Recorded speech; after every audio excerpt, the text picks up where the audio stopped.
तो good morning. आज हम लोग स्टार्ट करने वाले हैं cell cycles and cell division को क्विक रिवीजन्स। ठीक है। रुडोल्फ वार्क्यो ऑल सेल्स, जी हम यहाँ पर क्विक रिव्यू करेंगे। All cells arrive from pre existing cells. ठीक है। Unicellular organism, cell divisions, reproduction से तमाम प्रकार की जो चीज़ें होती हैं ये ह्यूमन बींग्स में होती रहती हैं, सेल डिवीजन हो या रिप्रोडक्शन हो।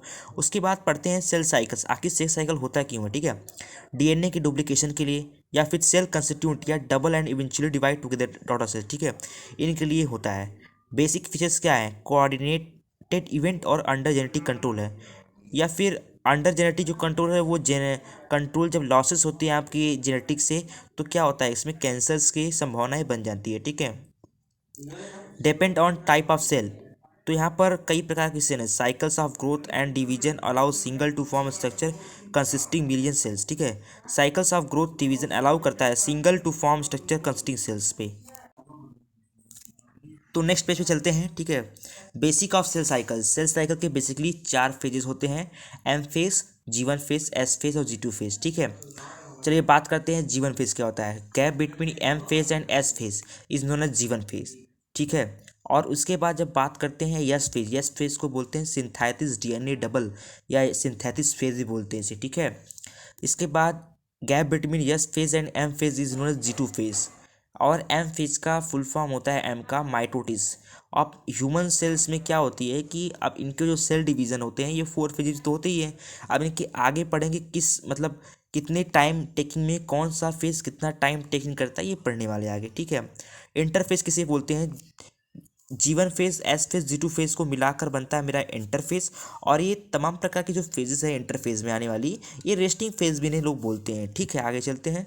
ह्यूमन में मैंने जैसा बताया था आपके 24 आवर्स में कैसे सेल डिवीजन होता है। देखिए यहाँ पर एम फेज में 1 आवर्स लगते हैं, G1 फेज में 8 से 12 घंटे, और एस फेज में 6 से 8 घंटे, G2 फेज में 3 से 4 घंटे। ज़्यादा जो टाइम टेक इन फेजेस है इंटर फेजेस हैं, और 1 आवर्स जो है लेस टाइम। बाकी मेन जो वर्क्स होती हैं सेल डिविजन्स का वो एम फेज में ही होता है। ठीक है। G1 ग्रोथ जो होती है साइटोप्लाज्मिक ग्रोथ है, इसमें फुल एक्सटर्नल फैक्ट्री या एंजाइम के मेटाबॉलिक एक्टिविटी के लिए काम किया जाता है। ठीक है। डिपेंड ऑन बोथ एक्सटर्नल और इंटरनल फैक्टर पे काम करता है। जीन्स इंटरनल होते हैं और एक्सटर्नल फूड होते हैं। डीएनए का जब बदलाव मतलब जो चेंजेस आरएनए में होता है जब, तो उसे बोलते हैं ट्रांसक्रिप्शन। अब जब आरएनए का होता है बदलाव प्रोटीन में उसे बोलते हैं translation. Except G1 phase depend on internal factor. G1 phase DNA damage repair. ठीक है। G1 फेज जो है यह डैमेज जो डीएनए होता है उसे रिपेयर करता है। ठीक है। आगे चलते हैं एस फेज में। Inside nucleus DNA duplication occur in animal cell, centriole get doubled. ठीक है। अब जब एनिमल्स देखिए मैंने जैसे आपको बताया कि न्यूक्लियस में डीएनए डुप्लीकेशन होता है, एनिमल में क्या होता है उसमें सेल की सेंट्रॉइड्स गेट डबल होती हैं। In cytoplasm histone protein help in packaging of DNA, histone एक तरह की प्रोटीन होती है जो हेल्प करती है डीएनए को। ठीक है। ये फिगर्स मैंने बनाया हुआ है, इसमें मैंने दिखाया है कि न्यूक्लियस है, साइटोप्लाज्म है और यूकेरियोटिक सेल्स है। चलिए बात करते हैं एस फेज के बाद G2 फेज का। Cell prepare from M phase, जो सेल्स होते हैं ये प्रिपेयर करते हैं एम फेज के लिए। ठीक है। ऑर्गेनल्स में डबल होती हैं, G2 ऑर्गेनल्स होते हैं। ग्रोथ जो होती है इसमें 2 प्रकार होती हैं, ट्रांसक्रिप्शन और ट्रांसलेशन। ठीक है। नेक्स्ट पेज की ओर चलते हैं। G0 फेज क्या होता है, इसे क्वेसेंट फेज भी लोग बोलते हैं। ठीक है। Not inter S phase become permanent. ठीक है। ये क्या होता है कि जो फेज होती हैं G0 फेज ये एम के बाद G1 में ही होती हैं। G0 फेज क्या होता है कि इसमें inter into S phase and divided cell permanent differentiate, इसमें सेल्स जो होती हैं ये एक्टिव भी हो जाती हैं और या फिर एक्टिव नहीं भी होती हैं। ठीक है। अब G0 फेज में जो क्वेसेंट फेज है उसके बारे में कुछ फीचर्स हैं, देखते हैं अभी। फीचर्स ये हैं कि क्वेसेंट फेज होता है, पहली बात ये सेल ग्रो नहीं करता, cell not bite but cell living होते हैं। ठीक है। ये बहुत इंपॉर्टेंट क्वेश्चन आ सकता है कि G0 फेज क्या होता है, सेल लिविंग होता है, but when required cell come back in G1 phase, okay then cells are working now. Correct sequence होता है G1 phase, S phase, G2 phase, M phase. ये क्वेश्चंस एमसीक्यू में आ सकते हैं। DNA synthesize S phase, difference between G1 और G0 phase में क्या होता है, G1 फेज में ग्रोथ होता है, सेल एक्टिव होता है, बट G0 फेज में सेल ग्रो नहीं करता पर सेल इनएक्टिव होता है। ठीक है। नेक्स्ट पेज की ओर।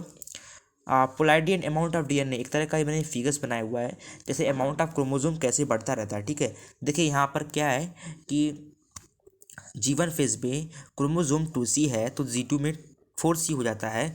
इसी तरह एम फेज़ में 4C रहता है तो 2n+C का फार्मूला बन के निकलता है। ठीक है, ये एक डीएनए का यहाँ फिगर्स बनाए हैं, क्रोमैटिन्स है और डीएनए है। Chromatin visible only M phase में। ठीक है, क्वेश्चन इंपॉर्टेंट है। Chromatin visible only M phase, chromatin visible G1 as G2 phase. Amount of G1 phase में G2 देखते हैं, 2C G1 में होता है, 4C हो जाता है आपका G2 फेज़ में। ऐसे ही आगे एक ग्राफ बनाया हुआ है हमने, आपको और क्लियर हो जाएगा कि क्रोमोसोम कैसे कैसे बढ़ता है। ठीक है, आपका यहाँ पर देखिए ग्राफ आ गया हमारे सामने। ग्राफ में देखिए 2C और 4C को मैंने मार्क करा हुआ है। G1 में 2C होता है, एस फेज़ में 2C होता है, G2 में जब ऊपर बढ़ेंगे हम लोग तो G1 एस G2 में आपका 4C हो जाता है। फिर आपका जो आखिरी फेज है G1 S G2 M phase में 4C होता है, इससे फार्मूला भी बन जाता है 2n+C का, जो बहुत ही प्रचलित फार्मूला है। Amount of DNA 4 is 4C हो जाता है।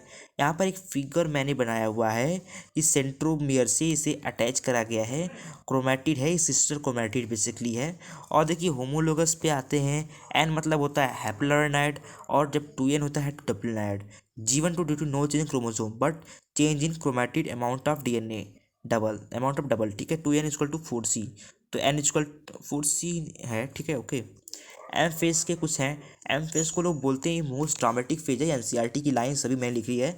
उसके बाद diploid cell cycle involving a major organisation of culturally component of cell. ठीक है, इसमें देखिए एम फेज में मेनली दो फेजेस हैं, कार्कोनाइसिस और साइटोकाइनेसिस। ठीक है, कार्कोनाइसिस में 4 फेज होते हैं, प्रोफेज, मेटाफेज, एनाफेज, टेलोफेज। कार्कोनाइसिस को बेसिकली क्या बोलते हैं, डिवीजन ऑफ न्यूक्लियस, और साइटोकाइनेसिस को बोलते हैं डिवीजन ऑफ साइटोप्लाज्म। ठीक है, आगे चलते हैं। हमारे सामने एनिमल सेल्स को बोलते हैं एमिस्ट्रल और प्लांट सेल एनेस्ट्रल। ठीक है, और देखिए ये जो फिगर है आपके सामने, nuclear member double DNA is not distinct, such DNA is untangled centromere. Chromatin start condense करती है, यहाँ से क्रोमोसोम अपीयर दिखने लगते हैं visible in prophase 2 sister chromatin के साथ। हालांकि विजिबल होने लगते हैं, पूर्ण रूप से नहीं दिखते हैं, आगे बताएंगे कहाँ ये अच्छे दिखते हैं। ठीक है, centriole move opposite pole, centrioles क्या करते हैं, मूव करेंगे। इसके बाद यहाँ पर स्टर फॉर्मेशन, स्पिंडल फाइबर्स को अटैच करेंगे, ये सब चीज़ें होने लगे स्टार्ट होंगी। Those microtubule thread are connect through aster, aster is known as spindle fibre. जो माइक्रोट्यूबुल थ्रेड से कनेक्ट है स्टर से, उसे बोलते हैं स्पिंडल फाइबर। ठीक है, लास्ट फेज इवेंट को बोलते हैं disintegrate nuclear prophase, initial situation in the S and G2। New DNA molecules क्या होते हैं आपका, फॉर्म होते हैं डिस्टिंक्ट बट इंटरवाइंड। ओके, अब देखिए कंडेंसेशन का पहला स्टेप क्या है, प्रोफेज में chromatid first, chromatid second, sister chromatid. Which question से एक है, एमसीक्यू आप बोल सकते हो इसको, which phase smallest in karyokinesis and which largest. तो एनाफेज क्या है, एक शॉर्टेस्ट टाइम का है, और प्रोफेज क्या है, एक लॉन्गेस्ट टाइम का। ये इंपॉर्टेंट क्वेश्चन है, आता रहता है। ठीक है, इसी के साथ ये वीडियो होता है यहाँ पर एंड। अगले वीडियो के लिए आप चैनल में सब्सक्राइब और लाइक करें।